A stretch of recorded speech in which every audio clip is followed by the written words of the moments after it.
Chapter 32. Some interesting episodes. Years ago, when Swami Vivekananda left London, he knew that the work there would go on well, as he had found his beloved brother disciple Swami Abhedananda in every way capable for this arduous and responsible task. The first 10 years of Abhedananda in America had ample proof that the confidence was reposed on a strong shoulder. He proved to be a successful preacher, and Vivekananda had the satisfaction of witnessing this when he visited America for the last time. As a preacher of Hindu religion on the basis of the universal gospels of Vedanta, Swami Abhedananda always held the banner of his mission as high as could be imagined. He had the courage and the inflexible purpose as he followed the footsteps of his beloved leader. Swami Vivekananda, whose heroic personality always served the inspiration for his successor. If Vivekananda was successful in silencing the Christian critics who raised a cry on heathenism and pagan worship when speaking about India, Abhedananda's performance was equally brilliant when he established the supremacy of Vedanta, even at the den of the hostile church authorities in America during the early period of his missionary work there. We might as well cite here some instances. Sister Shivani, who is previously known as Mrs. LePage, writes in her book, Swami Abhedananda in America. Before the Spiritualist Convention, the Swami named their Spiritism ancestor worship, which in reason and in truth is, and they responded with ovation to the man of India. To the Theosophists, he scorned their Mahatmas, warning them against psychic figments of the brain, bodiless entities. Of the Christian Scientists, he denuded their mysteries of healing, declaring spiritual healing the gift of enlightened reason known for centuries in India. And before the Swedenborgians, where he was the guest speaker of the pastor of the Lexington Avenue Swedenborgian Church at a dinner given by the New Church Club in January 1900, he delivered a lecture and patiently explained that Vedanta tenets in answer to Dr. Smythe, showing how the dualistic Swedenborgian conception was only the beginning of religion in Vedanta, and includes the Swedenborgian conception as well as the universal teaching. We find in the Vedanta Bulletin that great interest and admiration were manifested in the Swami's brilliant defense of his position that day. And let us now refer to his performance before the New York Churchmen's Association. We quote this memorable incident as it was reported by the Vedanta Bulletin in its first issue, which came out in April 1905. The New York Churchmen's Association invited Swami Abhedananda to deliver a lecture. The meeting was arranged in March 1905 at the Hotel Vadame, where the Swami was a guest of honor. About 40 prominent clergymen of New York and vicinity were present and listened with close attention to his address on the relation of the soul to God. The president of the association, the Reverend Parker Morgan, introduced the Swami amidst loud applause.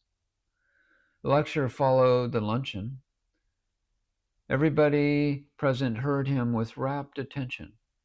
At the close of the address, one clergyman rose and said, "We have heard a profound exposition of the highest form of natural religion. But our religion, of course, is supernatural or revealed religion." To this, the Swami replied in substance, "India is the home of revealed religions. The idea of revelation first came from there. As to the distinction between natural and supernatural religions, that is purely arbitrary, depending entirely upon one's conception of nature. If that conception be narrow, then everything beyond the limit of that circle is accounted supernatural. Extend the circumference of the circle, and what was supernatural becomes natural. If, therefore, the conception of nature, as in Vedanta, is extended until it includes infinite space, then nothing remains outside, and the natural has brought within its fold the whole realm of the supernatural. Thus, the natural religion of Vedanta includes not only the supernatural religion of Christianity as practiced in the West, but all sects and creeds. All the clergymen, including the president, expressed their satisfaction on the excellence of the speech. It was in this way that Abhedananda proved himself to the West as the champion defender of Indian philosophy, as well as religion. The dominating theme of his lecture everywhere was monism, oneness, which swept clean the camps of the opposing school, wherein he found lack of wisdom and security against sectarianism. A few words about the Vedanta Bulletin might be mentioned here. The bulletin was started by Abhedananda just a year before he left for India. The small organ gave new interest to the activities, served to acquaint all members and students with schedules, programs, and projects of various centers of the Vedanta Society, being altogether six at this time. Thus, the bulletin came into being on the eve of the 10th anniversary of the Society. It also became a medium for early publication of the lectures, enabling those at a distance to read and share the teachings. Not only in his lectures and discourses, but also at an interview with anybody, Swami Abhedananda always maintained his own standpoint, and he yielded to none. He carried his own inner conviction everywhere. For instance, we reproduce an extenso from the Toronto News, the following conversation, which took place on 2nd February 1905 between Swami Abhedananda and a visitor in a hotel. In February of that year, he was invited by the Canadians to deliver a lecture before the Historical Society of the University of Toronto. And while there, the Swami also made a public address in one of the large halls of the city. According to newspaper reports published during this time, this lecture was attended by many leading ministers and university professors. So keen was the interest roused by these lectures that Abhedananda was solicited to remain and establish a center in Toronto. About the interview with a visitor which took place on February 1st, 1905, the Toronto News writes, "The place was the King Edward Hotel, and the time was the morning of February 1st. Swami Abhedananda, who had come to visit Canada, was staying at the hotel. A visitor knocked at his door. 'Who is there?' called a man in a rich musical voice as a knock came to the door at the King Edward Hotel in the morning. Not knowing the Hindu custom, the news reporter did not open. The Swami came to the door, stood in the aperture, and said he would prefer being interviewed in the rotunda. 'My room is not just proposed for visitors.' Without his hat, the Swami came down, simply dressed in a black suit with a closed-button tunic and a white collar with no cravat. 'Are you a Mahatma?' 'You know, Swami, that we have heard a good deal about these Mahatmas that sit without eating for days and gazing into space and seeing things.' 'You are not. No, no. I teach men to be Mahatmas, but not like this. I am no visionary. I believe that every man may be practically a Mahatma.' 'Don't you find New York rather a hard proposition to science, Swami?' 'No, quite the contrary.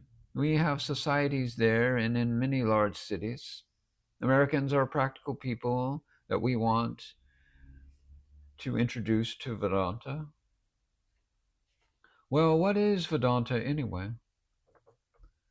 Veda means truth, and Anta, the end. The Rig Veda is the book of truth. I see. The Hindu Bible. Well, you don't believe in the Christian Bible as the greatest book? No, there are many Bibles. There is the Quran and the Zen Avesta also. You believe in Buddha? Yes, as one of the greatest religious teachers like Christ. Well, suppose you wanted to make a Vedanta out of a man like Pierpont Morgan or Rockefeller.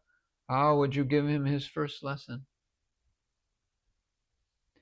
He would have to obey instructions, to think about truth, and be simple in his thoughts and pure in his habits.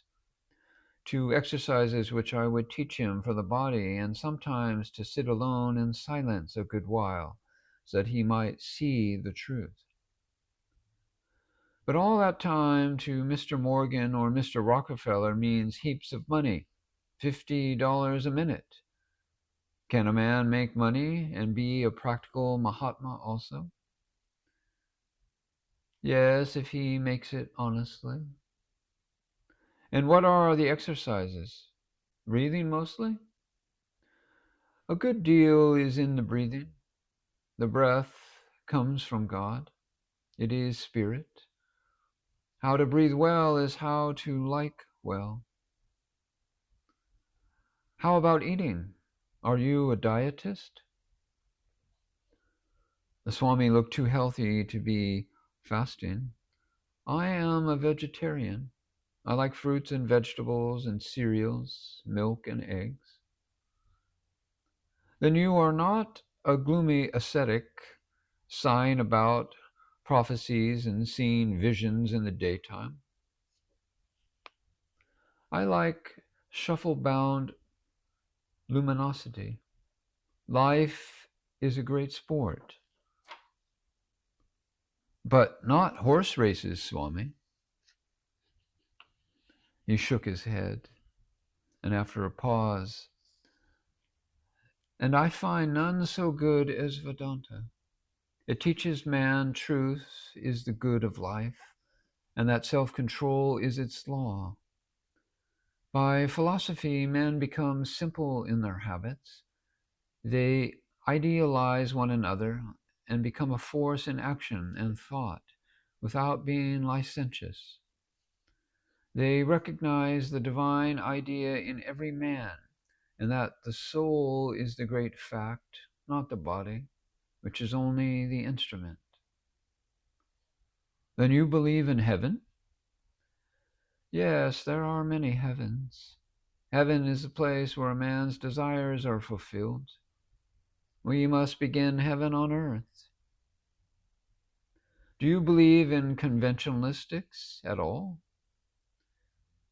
Yes, but we regard them as reality. When I raise my hat to a lady, it is not a mere form, but my recognition in her of the divine principle of motherhood. It is so with all forms. They have a soul meaning. Yes, in quiet stillness sometimes it is great to be contented. So that even if you were dead broke, you could still see beauty and truth all around?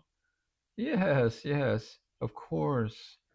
There is no mystery about this. It is plain sense teaching. We believe in art and poetry, painting and music. The 7 tones in the musical scale came from the Hindus to the Greeks. The Chinese have only 5.